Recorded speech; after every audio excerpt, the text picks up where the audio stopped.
Talk about working for the Smothers Brothers, particularly Tommy, who I understand really kind of was sort of lead dog on the show. Absolutely. He was showrunner, and he would fight the network battles with program practices and the censors about what could and could not get on the air.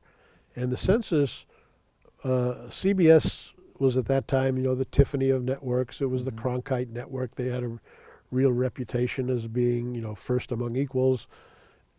And the Smothers Brothers were okay as long as they were irreverent and zany, but when they started poking fun at the president and they got on Nixon's enemies list, and Paley, the president of CBS, and Bob Woods, the executives at CBS, would get angry notes and phone calls from Washington, D.C., from the government, from people whose largesse and network license required some degree of cooperation.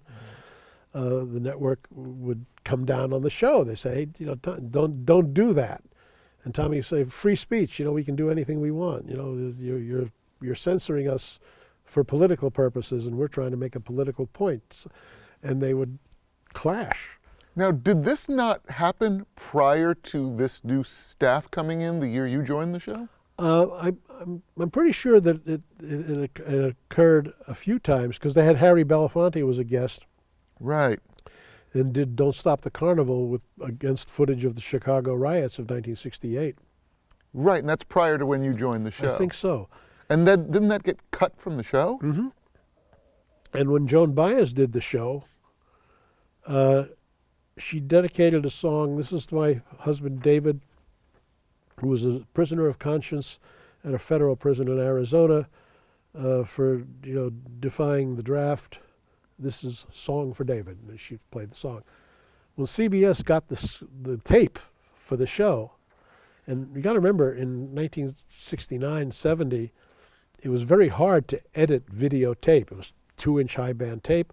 You did it physically with a razor and tape, and it was evident on air, and because of that, we used to shoot every show twice, once for dress rehearsal and once on air, with all the same costumes and music cues and everything. So if something didn't work on the air, you could put in something from the dress rehearsal, but you didn't.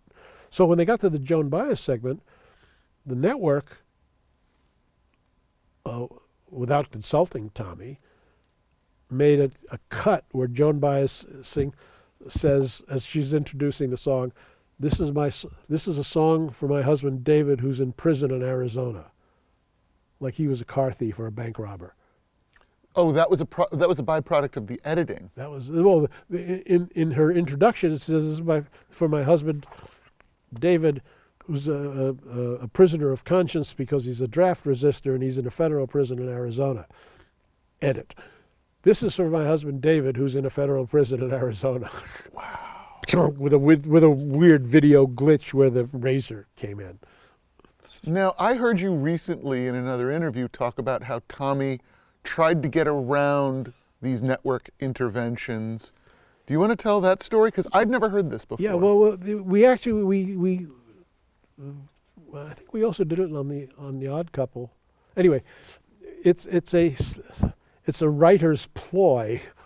And Tommy would encourage us to do this and make suggestions, that if you're coming up on something that's going to be sensitive, you put something that's really offensive on the same page, physically, the joke that's typed on the same page as the joke you want. And you put in a joke where you say, tits, ass, balls, cocksucker, whatever. And the censor says, well, you can't say that. And you say, oh, okay, we'll cut it. And in that exchange, the joke you want is overlooked and gets on the air, and you've had your way. And then, the censors they weren't fools. They knew that we were doing it sometimes, but sometimes it would work, and you would get you would say something offensive in order to get something political on the air, and you'd cut the offensive material. You'd put up a show of resistance. Oh, that's a good joke, that should stay in.